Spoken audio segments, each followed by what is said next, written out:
সকাল ৬টা থেকে যেভাবে সংসারের কাজগুলো করে ১০টার মধ্যে সংসারের সমস্ত কাজ গুছিয়ে করি।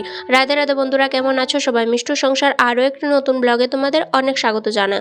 এখন ঘড়িতে সময় ওই ৬টার মতো, তো এখন থেকেই তোমাদেরকে সাথে নিয়ে আজকের ভিডিওটা শুরু করছি।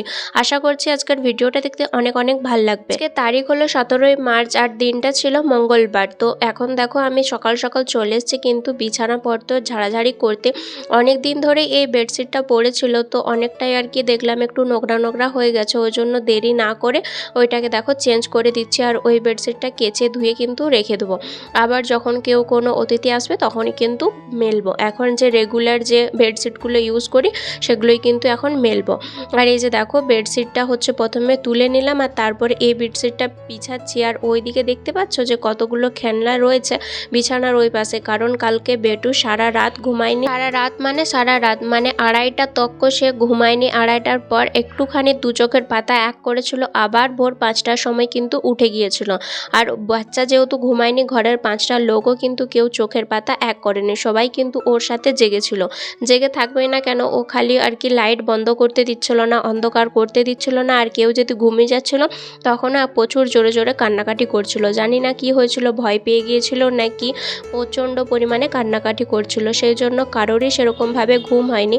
আমাদের চোখ মুখ দেখেই হয়তো বুঝতে পারছো।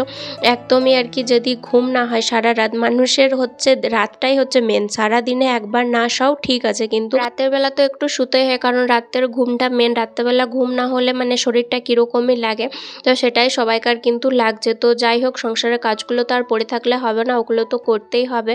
তো সেই কারণে প্রথমে দেখো বিছানাটাকে ঝেড়ে নিলাম সুন্দরভাবে, কারণ কালকে বিছানার পুরো 12টা বাজিয়ে দিয়েছিল। যেহেতু ও নিচে নামছিল না, কোলেও থাকছিল না, এমনকি বিছানাতে 2-4 মিনিট থাকছিল আবার কিন্তু কোলে উঠে যাচ্ছিল। তো বিছানাটা দেখলাম অনেকটাই নোংরা হয়েছে, আজকে ভালো করে ঝেড়ে একদম বিছানার বেডশিটটাও চেঞ্জ করে একদম দেখো সুন্দর করে গুছিয়ে দিচ্ছি। আর এই যে দেখো এখানে অনেক টুকিটাকি জিনিস আছে, যেমন ওর জামা, তারপর একটার পর একটা শুশু করে দিচ্ছিল, নাই কিছু করে দিচ্ছিল, ভিজে যাচ্ছিল। এমনকি ওর মাইপোস্টটা নিয়েও অনেক বেগ করছিল জল খেলতে খেলতে। মানে সারা একটার পর একটা কিছু করেই যাচ্ছে, আবার সেটা যদি আমরা সম্মতি না দিচ্ছি তাহলে আবার কেঁদে উঠছে। তো যাই হোক, এই দিকটাতে দেখো বালিশের কভারগুলোও কিন্তু চেঞ্জ করে দেবো, কারণ ওগুলোও কাচতে হবে। সব কিছু একবারে কেচে ধুয়েই কিন্তু রেখে দেবো। তো এখন যেহেতু গরম পড়ে গেছে হালকা হালকা, সেই জন্য ওই ব্ল্যাঙ্কেটটা তো তুলেই দিয়েছি। এরকম এই পাতলা দুটোই কিন্তু গায়ে নেওয়া হয়। তো এই যে দেখো এই দুটোই কিন্তু, একটা আমি নিই, একটা আমার হাজব্যান্ড, তো সেগুলোই এইদিকে দেখো ভালো করে গোছ করে কিন্তু রেখে দিচ্ছি। জানো তো সারা রাত ঘুম হয়নি, তো শরীরটা একদমই কিন্তু বইছিল না, মানে হাত পা চলছিল না, মনে হচ্ছিলো এখনই শুয়ে পড়ি আর এখনই ঘুমিয়ে যাই। কিন্তু এরকম এই অগোছালো ঘর হয়ে থাকবে, তারপর ঘরে ঝাড়ু পড়বে না, এসব দেখলে না একদমই আর কি ভালো লাগে না। তো যতক্ষণ না এই ঘরটাকে পুরো বাগানো হচ্ছে ততক্ষণ আর কি শান্তি হয় না। আর এই যতদিন বেটুর জ্বর হয়েছে ততদিন তো সে মানে মাকে ছাড়া থাকছেই না, কারো কাছেই থাকছে না, এমনকি দাদু ঠাকুমা কারো কাছেই থাকছে না। এটা তো স্বাভাবিকই, বাচ্চাদের যখন শরীর খারাপ হবে তখন তো তার মাকেই বেশি চিনবে, এমনকি আমার থেকে ওর বাবাকে আর কি বেশি, কিন্তু ওকে তো সবসময় পায় না, ও ডিউটি চলে যায়। তো আমি বেশিরভাগটা থাকি, তো আমার কাছে আর কারো কাছকে যাচ্ছে না, সেটাও একটা সমস্যা। তো যেইটুকু সময় আর কি পাচ্ছি সেইটুকুই এই যে দেখো ঘরটাকে একটু ভালো করে কিন্তু গুছিয়ে রাখছি। ছানাটা তো সেরকম কিছুই না, পুরো ঘরটা তোমাদেরকে ঘুরিয়ে দেখায়নি, পুরো অবস্থা ঘরের কি করে রেখেছিল। মানে রাত্রেবেলাতে ঘুমায়নি, সেই যেটুকু টাইম ঘুমায়নি ও তো চুপচাপ বসে তো ছিল না, ঘুমায়নি যেহেতু সারা রাত মানে পুরো ঘর একদম ঘেঁটে দিয়েছে। এই যে বিছানার থেকে আমাদের ড্রেসিং টেবিলটা লাগাল পাওয়া যায়, মানে হাত দিয়ে ছোঁয়া যায়।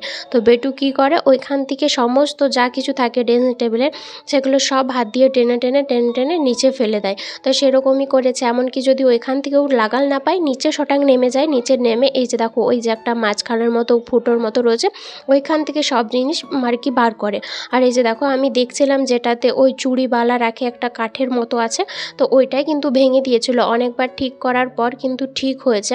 আর এই যে দেখো ওর খেলনাগুলোও আমি হচ্ছে গুছিয়ে রাখছি, কারণ খেলনা নিয়েও খেলেছে। কালকে যে সারা রাত কী করেছে আর ভিডিও করার ইচ্ছা করেনি, তাই কিন্তু ভিডিও করেনি। আর ওই অত রাতে ঘুম তো আর কি ঘিরে নিয়ে আসছিল, এত ঘুম পাচ্ছিল, কিন্তু কিছু করার ছিল না। ঘুম পেলেও নিজেকে আর কি আটকে রাখছিলাম, আর যখনই একটু সময় পাচ্ছিলাম তখনই জানো তো দু চোখ বুজে খালি একটু ঘুমিয়ে নিচ্ছিলাম, কারণ এতটাই টায়ার্ড লাগছিল। আর আমি সারা দিন আমি না শুয়েও থেকে যাব, কিন্তু রাত্রেবেলা না ঘুমালে কিন্তু আমার হয় না। আর এমনিতেও ছোটোবেলার থেকে বেটু যখন 1 মাস বয়স থেকে জবের থেকে হয়েছে, ও কিন্তু রাতে একদিনও আর কি জ্বালায়নি এতটা পরিমাণ, এই কালকে যতটা জ্বালিয়েছে। তো যাই হোক, এইটা ছিল আমার। এই যে দেখো পুরো ঘরটাকে আমি কিন্তু ঝাড় দিয়ে দিয়েছি, তারপর পুরো ঘরটাকে সুন্দর করে গুছিয়ে নিয়েছি, যে এখানকার জিনিস সেখানে কিন্তু রেখে দিয়েছি। এই যে দেখো ড্রেসিং টেবিলটা তো পুরো 12টা বাজিয়ে দিয়েছিল, সেটাকেও এখন সুন্দর করে ঠিক করে রেখেছি। আর এই যে দেখো ওকে এখন আমি স্নান করিয়ে দিয়েছি, আর এখন তার অবস্থা দেখো একদম চুপচাপ, একদম কি বলবো ভাজা মাছটা উল্টো খেতে জানে না, এরকম তার অবস্থা। তো যাই হোক এই কটা খেলনা কিন্তু আমি বিছানাটাতেই রেখেছি, কারণ বিছানায় যখন নামাবো তখন কিন্তু লাগবে। আর এই যে দেখো সব সময়তে হাই হাই হাই হাই আর কি করছেই। তো আমরা দেখো মুখটা দেখলে বুঝতেই পারবে, যে মানে মুখটা দেখলে মনে হচ্ছে বাবারে কত বিরক্ত বোধ আর কি মুখটার মধ্যে। আর সব সময়তেই মানে কি যে বলতে চাইছে বুঝতেও পারছি না, আর এরকমই খালি সব সময়তেই ওই করে কাঁদছেই। তো যাই হোক ঠাকুরকে ডাকছে যে আমার অনেক তাড়াতাড়ি সুস্থ করে দেয় আমার ছেলেটাকে, যত তাড়াতাড়ি সুস্থ করবে, কারণ ওকে এরকমটা একদম ভালো লাগছে না দেখতে কারুরই। তো ঠাকুরের কাছে সব সময় প্রার্থনা করছি ওকে যেন তাড়াতাড়ি সুস্থ করে দেয়। তো যাই হোক এই দিকটাতে দেখো মুড়ি খেতে এখন বসে পড়েছি। তো আজকে হয়েছিল আলুর তরকারি, তো সেটা দিয়েই কিন্তু মুড়ি খাচ্ছি। আর তার সাথে থাকবে তো প্রত্যেক দিনে এই যে দেখো মূলো, পেঁয়াজ আর কাঁচা লঙ্কা, তো সেগুলো সবগুলো নিয়েই কিন্তু বসেছি। তারপর আর কোনো ভিডিও করিনি, একদম সোজা এই যে দেখো একদম চলে এসেছি সোজা ভাতের এখানে। তো আজকে হয়েছিল কিন্তু শুক্তো, অনেক দিন পর বাড়িতে শুক্তো হয়েছিল আর কিন্তু মাছ হয়েছিল। যেহেতু শুক্তো অনেক দিন পর হয়েছিল বাড়িতে, তাই ভাত খেতে কিন্তু ভালোই লাগছিল। আর এই যে দেখো শুক্তোর কালার এটা কিন্তু বাবা করেছিল, আমরা কিন্তু করিনি, শুধুমাত্র মাছ যে হয়েছিল সেটাই আমরা করেছিলাম। তো যাই হোক খাওয়া দাওয়া করার পর এইদিকে দেখো বসে পড়েছি কিন্তু জামা কাপড়গুলো ভাঁজ করার জন্য। আজকেও হসপিটাল যাব না করে কিন্তু গিয়েছিলাম হসপিটাল, কারণ হচ্ছে এতটাই কান্নাকাটি করছিল। পরে তো ভাবছিলাম যে আজকে যাব না, কালকে যাব, আজকে কীরকম থাকে না থাকে দেখি, তারপর কালকে যাব। কিন্তু এতটাই কান্নাকাটি করছে যে কারো কাছে থাকছে না, না ওর ঠাকুমার কাছে, না দাদুর কাছে, না কাকার কাছে, কারো কাছে থাকছে না। এমনকি আমার কাছেও একবার টাইম থাকতে চাইছিল না। তো সেই কারণে ডক্টরের কাছে গিয়েছিলাম, জানি না কি হচ্ছে, পেটে বাজছে না কানে বাজছে, কি হচ্ছে বুঝতে তো পারছি না, আর বলতেও পারছে না। তো ওই কারণে কিন্তু গিয়েছিলাম। তো ডাক্তার দিয়েছিল একটা পেটে ব্যথার ওষুধ, নিয়ে এসে পরে সঙ্গে সঙ্গে খাইয়েছিলাম, আর তারপরে কিন্তু ও ঘুমিয়ে গিয়েছিল। তারপর একটুখানি হচ্ছে কি কান্নাটা বন্ধ, কারণ বুঝতেই পারলাম যে হ্যাঁ ওর তাহলে পেটেই বাজছিল, পেটেরই কিছু সমস্যা হচ্ছে, তাই এত কিন্তু কাঁদছে, না হলে ছেলে কিন্তু এত কান্নাকাটি করে না আজকে যেটা করছিল। তো যাই হোক এদিকে জামা কাপড়গুলো ভাঁজ হওয়ার পরে দেখলাম বেটুর খাবারটাও শেষ হয়ে গিয়েছে, তো সেটাই করব, তার জন্য তোড়জোড় করছি। এই যে দেখো মাখানাটা শেষ হয়ে গিয়েছিলো, আগের বারে যখন স্যালাডস বানিয়েছিলাম তখনই কিন্তু মাখানাটা শেষ হয়ে গিয়েছিল। বাকি আইটেমগুলো বার করে নিচ্ছি। আমি কিন্তু 4 কি 5 রকমের সবজি না সরি জিনিস দিয়েই কিন্তু স্যালাডসটা বানাই, আর এক রকমের বানাই মুড়ি আরও ছোলা কলাই দিয়ে। তো ছোলা কলাইটা প্রায় শেষের দিকে, আবার যখন ছুটি যাব তখন ওইখান থেকে কিন্তু নিয়ে আসবো। তো দেখলাম যে এই যে দেখো সবগুলো বার করার পর দেখলাম যে চিড়েটাই আর কি নষ্ট হয়ে গেছে। প্রথমে তো দিতে যাচ্ছিলাম, তারপর দেখলাম যে চিড়েটার মধ্যে সাদা সাদা কী সব হয়ে গেছে। তো সেটা বাবাকে যেয়ে দেখালাম, বাবা বলছে এটা চিড়ের মধ্যে যে পোকা হয় সেটা হয়ে গেছে, এটা একদমই খাবারে দেওয়া যাবে না। তখন তো আমার মাথায় হাত, কারণ এই কোটি চিড়ে ছিল, ভেবেছিলাম যে ছুটি যাচ্ছি, তারপরে ভেবেছিলাম এই ভেবেই যে এই কোটি আছে, এটা কিন্তু একবারে স্যালাডস বানানো হয়ে যাবে। তো সেটা নিয়ে ঘরে যাব, ঘরে আবার নতুন করে বানিয়ে নিয়ে আবার আসবো। কিন্তু এই চিড়েটাই শেষ হয়ে গেছে, আর এখানে যদি এখন আনতে যাও এখানে এখন দোকানও খোলা থাকবে না। তো সেটার জন্য প্রচণ্ড পরিমাণে টেনশন পড়ে গিয়েছিলাম, কি করব কিছুই খুঁজে পাচ্ছিলাম না। তো তারপরে হঠাৎ করে দেখলাম যে হচ্ছে ভাজা চিড়ে আছে, বালিতে ভাজা সেরকম চিড়ে আছে। কারণ যখন গিয়েছিলাম তখন মা কিন্তু বালিতে ভেজে চিড়ে দিয়েছিল, কারণ ওই চিড়েটা খেতে আমার পার্সোনালি খুবই ভালো লাগে। চা দিয়ে ওটা খেতে ভালো লাগে, কিন্তু আমি চা দিয়ে না শুধুই ওগুলো কিন্তু খেয়ে নিই। তো লাস্টে অনেক খোঁজাখুঁজি করার পর কিন্তু পেয়েছিলাম।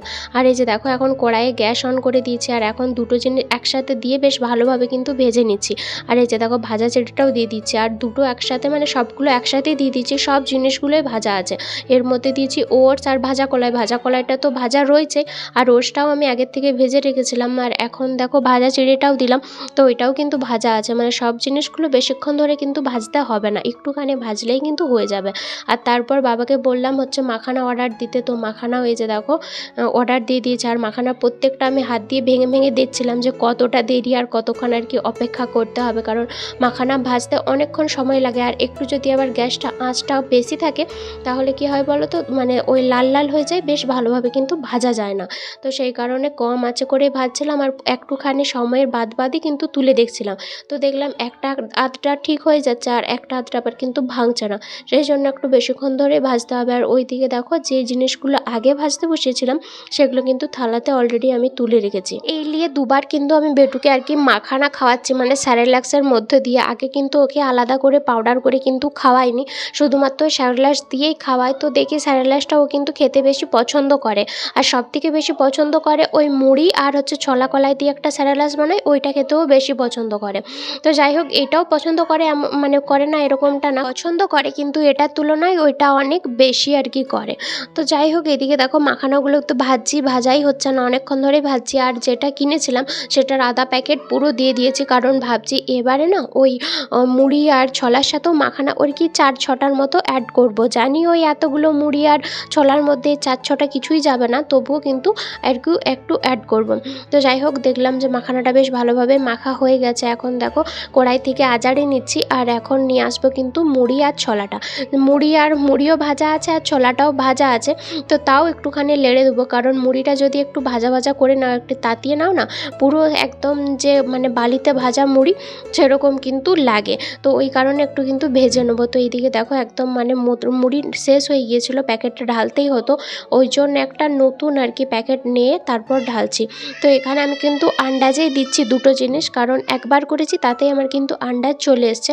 আর ওই জিনিসগুলো আমার আন্দাজে আসেনি, তাই ওগুলো মেপে 2 গ্লাস করে দিয়েছিলাম। ওগুলো বুঝতেই পারি না কতটা কি দেবো, ওই কারণে। আর এদিকটা দেখো মুড়িগুলো পরিমাণ মতো দিয়েছি, আর মানে ওই যে ঢাকাটা ছিল সেই ঢাকাটার পিছনটাই করে 2 ঢাকার মতো দিয়েছি, দেখলাম হয়ে যাবে। আর এখন গ্যাসটা অন করে বেশ ভালোভাবে কিন্তু লাড়চাড় করে ভেজে নেবো। আর এই যে ভাজছি, আর ভাজার সময় এত সুন্দর একটা স্মেল আসছে, পুরো একদম মুড়ি ভাজা কলের থেকে যে স্মেলটা আসে ওই রকম কিন্তু স্মেল আসছে। আর খেতেও এখান থেকে যে আমি কবার তুলে তুলে খেয়েছি তার কোনো ঠিক নাই, এত সুন্দর লাগছিল। আর তার সাথে তো ছোলা মেশানো ছিল। পার্সোনালি ছোলা খেতে আমার খুবই ভালো লাগে, কিন্তু আমি আমার শরীরের তুলনার জন্য আমি কিন্তু খাইনি। বন্ধুরা, তোমরা যারা এখনও অবধি আমার সাথে আছো, এত দূর পর্যন্ত আমার ভিডিওটা দেখছো, তারা প্লিজ এই ভিডিওতে একটা লাইক করে দিও। তো চলো আজকের মতো ভিডিওটা এই পর্যন্ত, দেখা হবে আরও একটি নতুন ভিডিওতে কালকে। টাটা।